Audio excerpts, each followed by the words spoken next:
everyone, today's topic is about taxes. Okay, so it won't be corporate tax because I believe nobody wants to know about corporate tax at the moment unless you're trying to open up a company. So even if it's corporate tax, I'm able to help as well. But today I'll be talking about individual income tax. Okay, let me give you a brief overview. Okay, welcome to tax season 2022. So what you need to know is if you have received any SMS, email or letter from the IRS from now all the way until February, then they will let you know whether you are supposed to file a tax return. So if you have noticed, you have received a notice to file, then you may e-file it from 1 March to 18 April. So it's 1.5 months for you to go and file. And then most taxpayers will be receiving their tax bills from April onwards. Okay, so between January to February, right, actually you think there's nothing to do, but nope. For employers, they need to file their employees' tax return during this period. Okay, so to find out more about whether you need to file an income tax return for the year of assessment 2022, and why is it called year of assessment 2022 even though you are filing for FY 2021, right? It is because the year of assessment is always plus 1 year from the basis period. So the basis period is actually 1 January all the way until 31st December 2021 for the year of assessment 2022. So you always minus 1, then you look at the income earned during that year. Okay, so if you have been selected for no filing service, basically you don't need to file anything, but your employers help you file everything already, and then you're just going to need to preview your tax bill at my tax portal using your SingPass or Singapore Foreign User Account. Okay, so if your tax bill is accurate, you can just request for early assessment and start paying your tax bill already. Okay, so what information do you need to file your income tax return? SingPass, Form IR8A. Form IR8A is only when your employer is not participating in this auto inclusion scheme. So I mentioned your employer help you file your tax return, right? That's only a portion of your tax return. So if you have any other income, you're supposed to actually report them even though you receive like no filing service. But if you don't do so, whatever your employer report will just automatically go into the tax that they calculate, and by right, it means that you have under declared your income. But yeah, that's the thing. Okay, so Form IR8A, I believe most people will have received this from your employer already to check your details whether they are correct. So for some employers, they don't actually provide it to the employees, they just go and file it. So when I was with my previous employer, I was actually provided this form, and then it's like quite confusing to look at, but later I'll be explaining the details of this form, so stay tuned if you want to know. Okay, so you need to know particulars of your dependents. This is because you need it for your relief. And then rental income from your property, because you need to declare and it's actually taxable. So if you have a business for like self-employed or like partners own a LLPs, all this, you need to actually declare your income and need to know all this stuff. Yeah.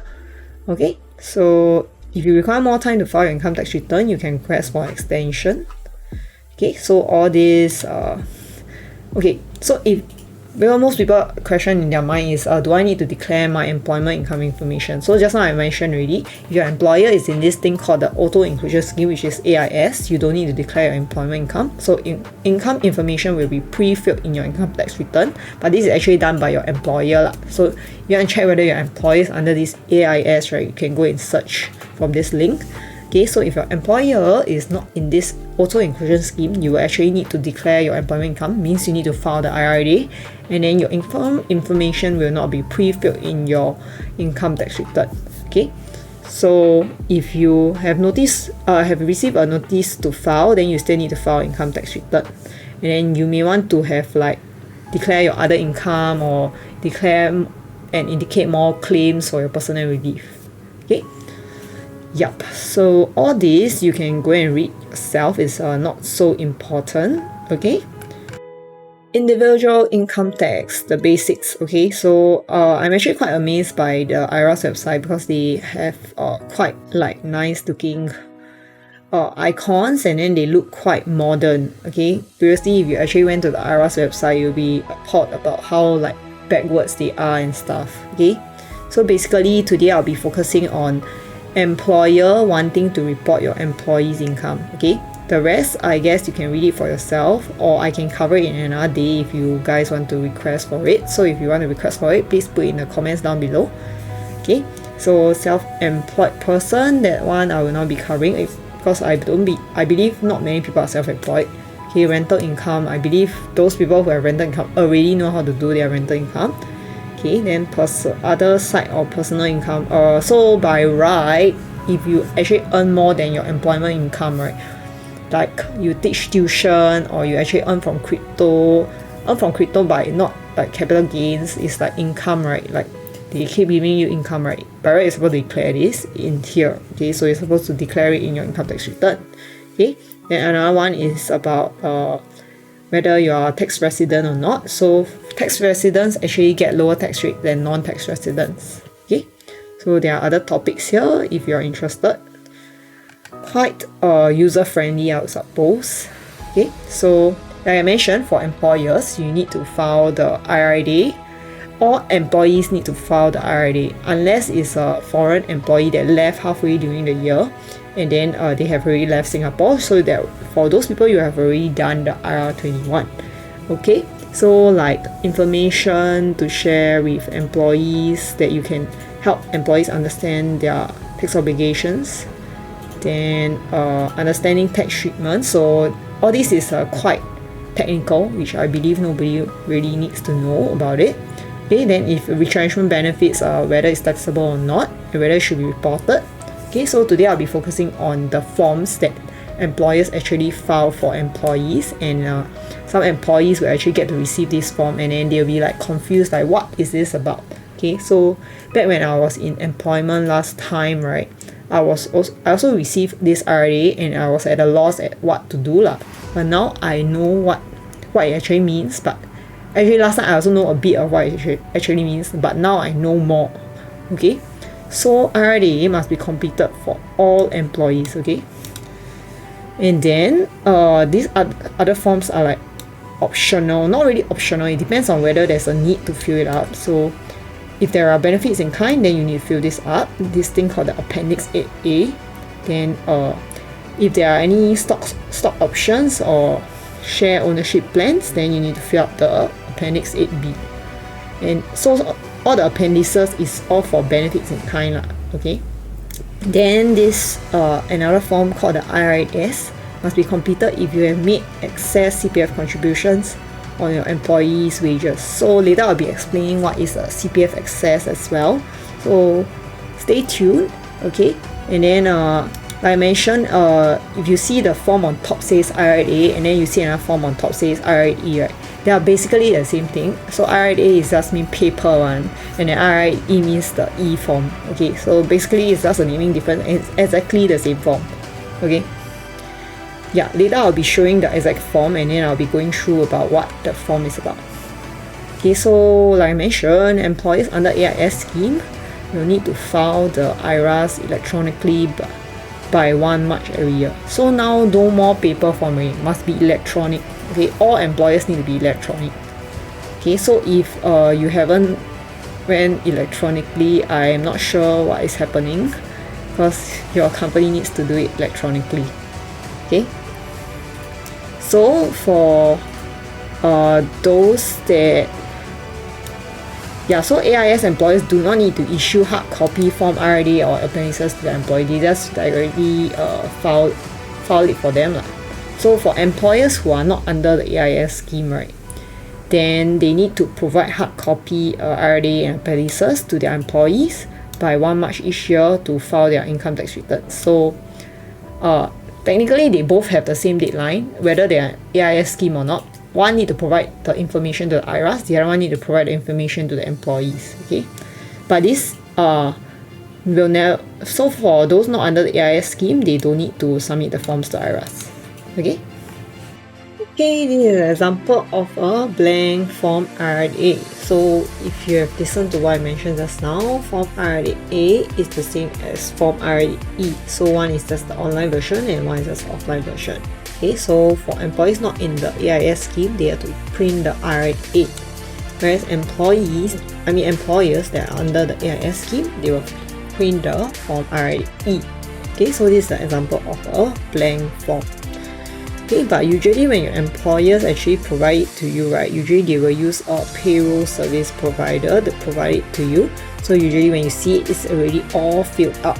So when it's all filled up, it will look something like this. Okay, so first line will be the employer tax reference number. Okay, all this is usually populated through their payroll service provider, and then they already have all these details from you.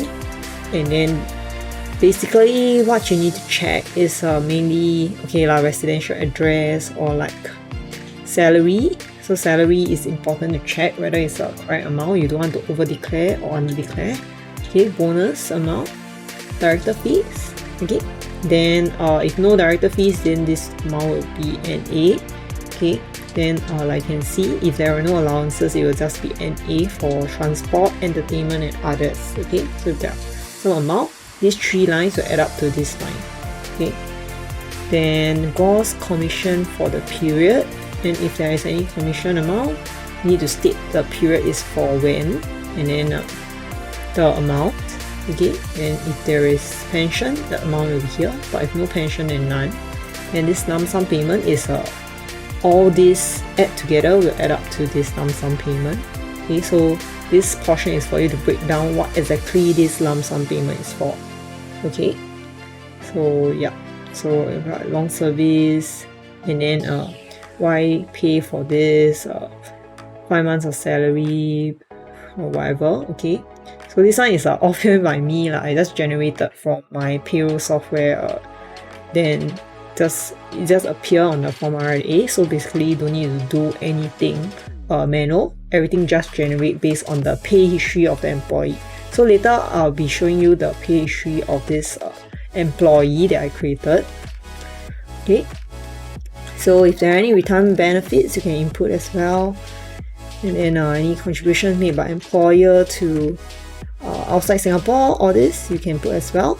And then so up to number 6, right, is all like form IR8A related, whereas the rest, right, you will need like other forms to help you fill up. So if these amounts are NA, right, you will not have any form IR8S, Appendix 8B or Appendix 8A. So if all these are NA, you will not have to swap. So for purposes of illustration, I have going key in some amounts for IR8S. IR8S is like auto-generated by the payroll software because there is CPF access. So later I'll explain what is CPF access. So there is form IR8S, there is employee stock options that I also filled up, and then some benefits in kind that I fill up accordingly as well. Okay, so if there is any overseas posting, seaman, exam income, this is where you report it. Okay, and then for employers that actually bond the tax of the employees, then you need to indicate this as yes or no. Okay, so if fully bond by employer, don't need to enter any amount here. So I assume this employer will bond the tax for this employee.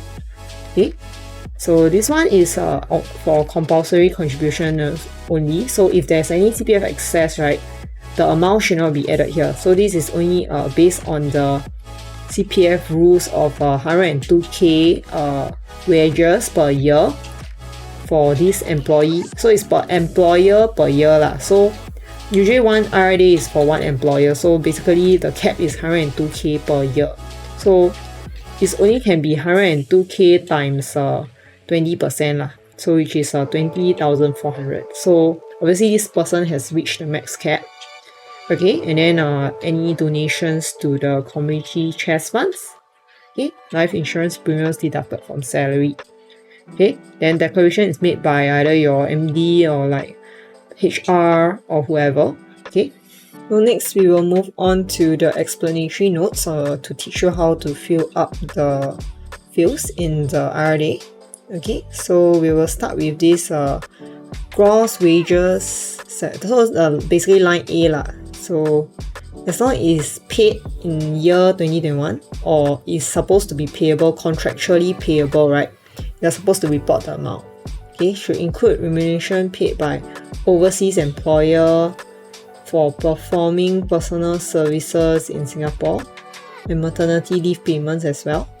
But it should exclude NS men pay that are paid directly to employees by MINDEF, because at this point, right, if it's paid directly to the NS men, right, then IRAS will know, so they won't need to include the amount. So if, for example, the employers actually got the NS pay directly from the MINDEF and then they paid out to the employees like this, then they should include the amount, okay? Because that means it wasn't directly paid to the employees by MINDEF. Okay, then bonuses that need to be declared is contractual bonuses, so AWS. So if the AWS for 2021 was paid in 2022, right, like for example, it was paid in January, the AWS bonus, it still need to be declared in YA 2022. So you need to make sure you have a good payroll software that can help you backdate the bonus to the previous year and report it in the IRAS. Okay. Then if there are any bonuses that are non-contractual and declared during the year, right, then need to declare as well. Okay, next is director fees. So I don't think anyone has much director fees, so I will skip this. Okay, so basically depends whether it's approved in arrears or advance lah. Then allowances include honorariums or payments in nature of honorarium, contribution by employer to employees' SRS account. So there are some employers who actually want to contribute to SRS account, but this is actually taxable, so it's counted as allowance. Yep. Then CPF contributions made by employer on the employee's behalf. Okay, so basically all these are allowances lah. Okay. And then lump sum payments need to put in accordingly. So loss of office not taxable. Then you need to include should not include taxable amount. So compensation for loss of office you need to declare, but it's not taxable lah. Okay. Then contributions made by employer to any provident fund outside of Singapore. So usually it's for employees that are in Singapore, but they don't contribute to CPF because they are foreigners, and then they want to contribute to their home country provident fund. So like for example, Malaysian working in Singapore want to still contribute to EPF. Yeah, so Malaysia's fund is called EPF. Okay. And then, like I mentioned, this excess contribution. Later I'll share more about this OWAW and how to contribute excess. I mean, how does the excess come about lah? Okay, then gain from share options. Okay, and then so total of items should not include compensation for loss of office. Okay, yeah, because if you put in that line, right, they will not total it up into the lump sum payments. Okay, amount of retirement benefits accrued up to okay. Then remission, full allowances of cost of living allowance and other allowances to be provided there. So COLA, income tax of employee which is borne by employer. So if they pay the full amount of tax, need to attribute. Okay, if only pay certain amount, need to specify. Okay, then deductions is I told you about CPF rate must be compulsory one.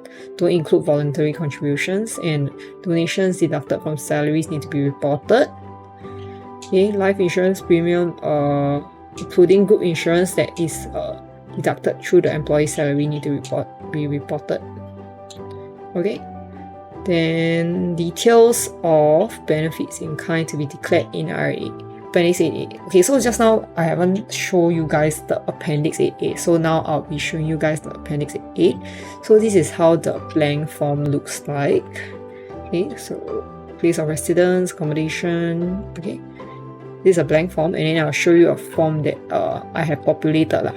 Okay, so yeah, my system helped me generate the form. Then basically Anyway, all these numbers are not real lah. I just put in a dummy number. Okay, so for example, if my employer provided me with a place of residence, okay, then I need to state the period of occupation, then the system will auto-calculate the number of days, and then how many sharing the premises. So I'm not sharing anyone, so it's one person only. Okay, then you state the annual value of the premises, value of furniture, and then the system will auto-calculate the taxable value of the residence.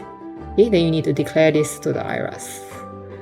Okay, then if you have any other things that the employer pays for, is utilities, all this, golf bag, whatever, driver, all also need to declare, servant, gardener, all this. Okay, so it's all for the rich people they need to fill up this Appendix 8A. Yeah, or a very nice employer. Okay, then hotel accommodation provided, okay, need to declare. And then cost of home leave passages. Okay, so it's like there's a certain number of home leave passages that IRAS allow per year to let the person go home. But then if exceeds the number that IRAS allows, they need to declare the amount here. Okay, so other things, interest, if they provide like free loans to employees, also need to declare. Insurance premiums paid by employer, also need to declare. Any free holidays, like some companies have like yearly they have these free holidays that they give to the employees, then need to declare here. Educational expenses, if like they provide tutor to the employees' kid, all this need to declare. Entrance transfer fees to clubs, annual subscription fees to clubs. Okay, gain from assets sold to employees at price lower than open market value. So basically almost everything you declare. Okay, full cost of motor vehicle given to employee, car benefits. Okay, other non-monetary awards which do not fall under the item. So it's totally a catch-all phrase. Yeah. So everything that declare here, it will go into the IR8A here. See, it's linked. Okay, 125, 100. Then you go back and see Appendix 8A. Sorry, this spelled one. 125, 100. Okay. Okay, so let's take a look at this explanatory note, whether there's anything to take note of.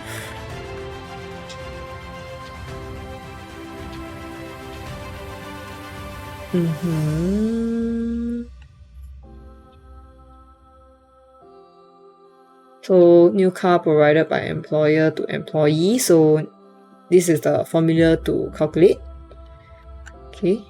Then if a long service award in the form of like cash vouchers, also need to declare. Okay. So we are done with the Appendix 8A. Now we will talk about the Appendix 8B first. Okay, so Appendix 8B I mentioned is for employee stock options. So this is how the blank form looks like. Okay, basically you fill in things like that. We go to field form. So I just chose section D to fill it up. Okay, so for startups, yeah, so I just put the company name and then the type of plan and then date of grant. Then I put it when it exercised. So it's when it's supposed to be taxable. So usually you only declare those that are taxable in that year. Okay, so it usually needs to vest in 2021. If not, I won't be declaring it. Okay, then system will auto calculate the taxable amount for you. Okay, so if you look at the explanatory notes, when will stock options be taxable is only when it's granted in respect of employment in Singapore. So if it's not Singapore employment, you don't need to report such gains. Okay, because I believe there's no stock options that still from 2002, right? So basically follow the rule it's like if a stock option is granted in respect of employee exercising employment in Singapore, and then after that, so for example, if I get a stock option and then I actually got it in like say 2010, right? Okay, but then the stock option that I exercise, right? For example, now I exercise, which is in 2021. I mean, I exercise in 2021. Then because in 2021, even though if I'm working overseas, right, I'm still taxed on this gain because I exercise it this stock option was granted to me in respect of my Singapore employment. Okay. Yeah, so this is basically the Appendix 8B, and fill up you can see 1,000 here, right? If you go back to the IR8A, it's all linked, so you can see $1,000 here as well. Okay, and lastly, we will go to the form IR8S. Okay, so form IR8S, right, is actually the blank form looks something like that, and then this is an explanatory note on how to fill out the form IR8S, because not many people actually fill out this form, so the IRS is afraid that most people will be confused on how to fill out this form, so they give like some explanation on what goes where. Okay, yeah. Okay, so basically CPF wages is actually split into two types. You can see, right, OW, AW. Okay, so what's the definition of OW? OW is when it's granted wholly and exclusively in respect of the employee's employment for that month. Okay, so employees are examples of OW: basic salary, overtime pay, monthly meal allowance. Okay, so any other remuneration that is not OW, right, is considered AW. AW is additional wages. Okay, so it means that if it's not wholly in respect of the work done in that month, right, like for example bonus, then it will be considered as AW. Okay, only pay, quarterly sales incentive, because all this is annual bonus is like whole year, what? Leave pay is also whole year, what? Then quarterly sales incentive is quarterly, it's not that for the month. So all these are like AW. Okay. Then now we'll move on to explaining what is CPF access lah. Okay, so before I explain what is CPF access, I'll show you an example of a IR8S form that is fully filled. Okay, so this is all the thing that is populated from the employee's pay history lah. Okay, and then this is the excess CPF that was contributed for this employee. So like I mentioned just now, I talked about the 102k, right? So actually for this employee, the employer and the employee both contributed more than 102k CPF wages. So there's a excess contribution. Okay, now I'll talk about how you see this CPF excess and how they actually arise. So how is additional wage ceiling computed? Okay, it's computed per employer per year basis. Okay, applies to all Singaporean citizens and SPR. Okay, so basically the magic number is 102,000. This is the total amount of CPF wages you can contribute. So this is not the total contribution you can make per year. This is the total CPF wages that is subject to CPF. Okay, so the maximum contribution per person, right? If you are using the normal tax rate for people below 55 years old, right, it's 17% for employer, 20% for employee. So 37% max lah. So 37% of 102k will be the contribution per year maximum. Okay, so need to see. So for people who are like older, right, like above 55, because the CPF rates are different, they also use this 102k. So 102k is just the definite number for everyone. That's the maximum CPF wages you can contribute per year per employer. So if say you change a few employers during the year, right, you can contribute more than 102k. Okay, so this is the hack that I found out, that if you actually have a few employers during a year, you can actually break this up. Like you can actually contribute more to your CPF. Okay, so total OW per month is maximum ceiling of $6,000 lah. Okay, so it means that per month, right, if based on your basic salary, you can contribute a maximum of $6,000 to CPF only. Okay, so assuming that you earn all the way more than 6k lah, you earn 10k a month, and then the contribution to CPF will only be $6,000 times 37% per month. If it's only you only have a basic salary lah during the month, you don't have any bonus, it will only be 6,000 times 37% maximum. Okay, then if you see this way, right, if you take 6,000, the maximum of 6,000 times 12 months, then that will be your OWC. Okay, so 6,000 times 12 months, right, it will be $72,000. So for people who earn more than 6,000, right, their AW ceiling is usually at 30,000. So 102,000 minus 72,000. Okay. Whereas if you look at people like maybe other people who don't earn more than $6,000, their AW ceiling can be much lower. So for people who like earn commission base, right, you can actually contribute more to your CPF than those with higher basic. So if people with high basic, low bonus, right, then they might not actually hit this 102k in a year. For people with a low basic, high bonus, right, you can actually hit this 102k a year. Okay. Yeah, let's give you an example, like looking at this pay history. Okay, so I just generated for myself. I assume that I earn 5k a month. Okay, so like I mentioned, there is a basic salary is OW, bonus is AW, and then donations are not subject to CPF, ex gratia also not. Okay, so I just like, it's basically generated from the IR8A you saw just now, but we'll use this as the guide. Okay, so commission, like I mentioned, is usually commission is lag on. It won't be like you earn you get the sales that month and they pay you the commission that month. Usually it's like lag 1 month or few months. Okay, so commission is considered as a AW lah. Okay, then so assuming I earn 5k a month, then after in July I promote to like 10k a month. Okay, so this is the portion where I actually exceed the 6k mark already.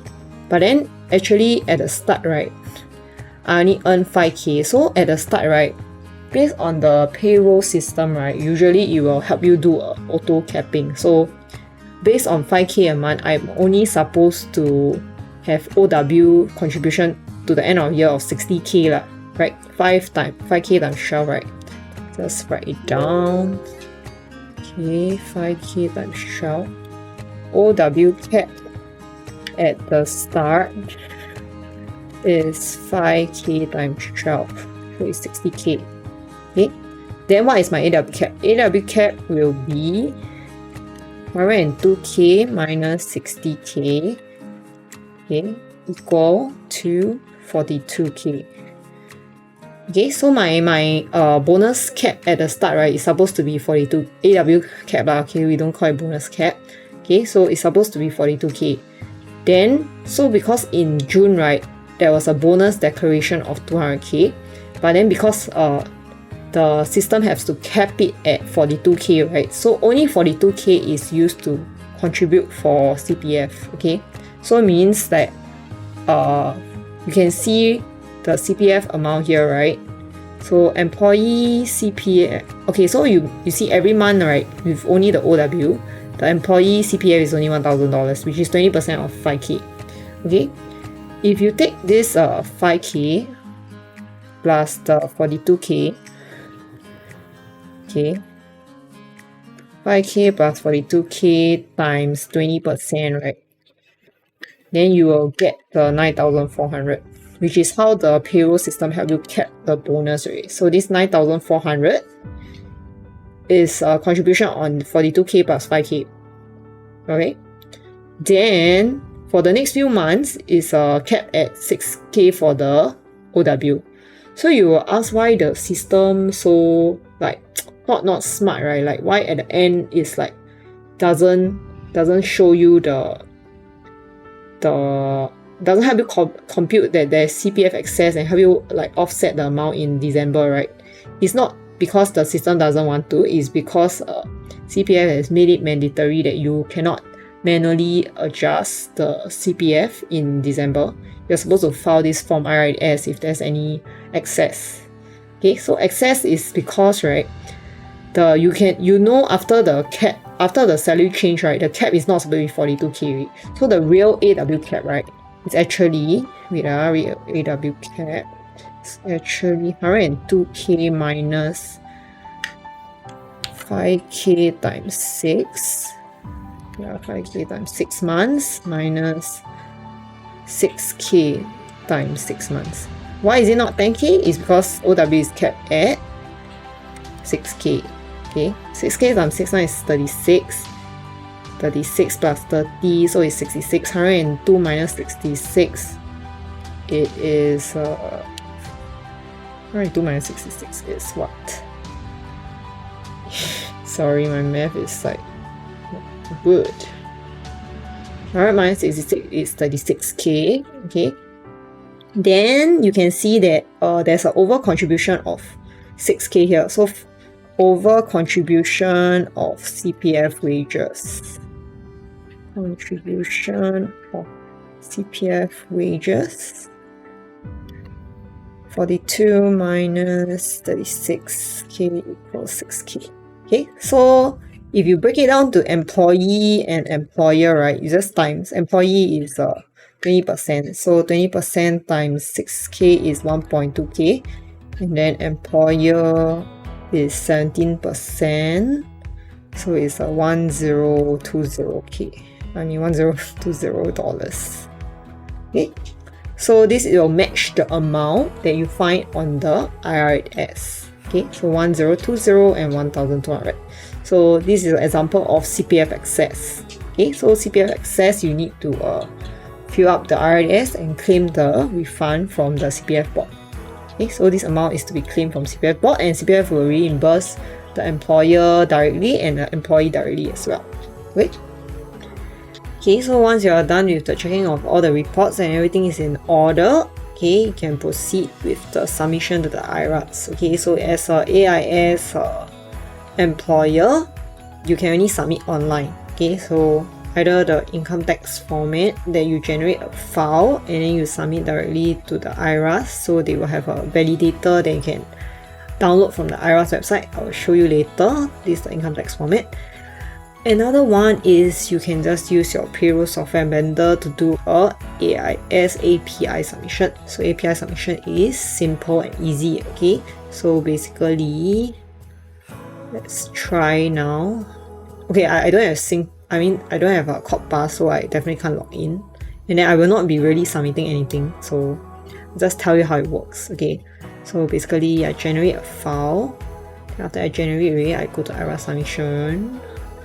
And then basically, if you have to use the income tax format, you need to download a validator from IRAS to validate. But then if you have a payroll software that helps you validate, then everything will be validated online. And you basically just need to click this CorpPass login, which will take you to the CorpPass page. Then after you sign in using your CorpPass, okay, so this one CorpPass page, sign in using your CorpPass, and then after you just click on step 4 IRAS submission. And ta-da! It goes all the way to IRAS, and then your your income tax is submitted already. Okay, so basically you will receive an email from the IRAS to tell you it's submitted, and then that's the end of your job. Okay. Whereas if you are using the income tax format, you basically generate a file. So let's say we generate this to my desktop.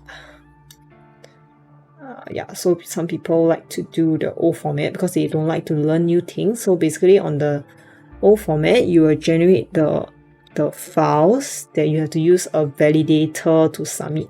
Okay, so basically where to get a validator, IRAS, AIS, validator.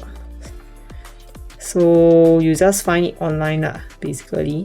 Okay, then you click on this. So inclusion scheme, or not this one. Okay, this one. Okay, then you look for submission via offline application. So from next year onwards, there's no more submission via offline methods anymore. Then basically you download this validation and submission application. I'm not sure that I downloaded it before. Let's try to download it. And download it. Okay, then you need to open it. So basically you need to make sure you got Java. Java. Do I have Java? I don't think I got Java. Okay, so I don't have Java. So basically I'll show you guys how to download Java. So Java download is easy. Java download for Windows, and then you just click. So you need to download and install. Don't download and then say, why still cannot run, okay? Because you need to download install first. So download it, and then you need to install it. Okay, then you just click install. Okay. So basically after it's installed, right, then you will be able to open the file using Java. So it's installing. Okay, so now the installation has completed, right? So how to open the AIS file? You go back to the file showing folder and you open it. Open with, okay. Well, actually, if you already downloaded the Java, you should be able to. Oh, no, sorry, this one. You should be able to just launch it directly. Now, with the Java, it will auto open for you. Show you this AIS file validator. You need to click take, acknowledge, okay, click next. Then you need to browse and then find the file on your desktop. You upload it. So IR8A validate. Yup, one record only. Yes, file validation successful. You click next. And then you just log in to submit. Click this login to submit, it will bring you to the Codebus page to log in and submit. Okay, but actually AIS API submission is much faster lah. Yeah. And then we are done with the employer AIS. So next step is for this filing notification and tax filing that we have to do on 1 March. Okay, so I will be posting another separate video on tax reliefs, all this. And then in another video, because I believe this video is already long enough. Okay, so now we've come to the end of my video, and then hope everyone is healthy, because I really hear a lot of people getting COVID nowadays, and everyone is posting their COVID results. And then like I even saw some like TikTok videos of 2 COVID tests together and then like opening the results like this. You know, like you open the poker cards. Yeah, so I also see people posting their after they win. I mean, they didn't win the 16 million Toto, but they buy Toto, then they try to open the Toto results. Yeah, but okay, it's just a joke. Anyway, okay, yeah, that's the end of the video. If this video has helped you, please help to like and subscribe. Thank you everyone. Bye bye.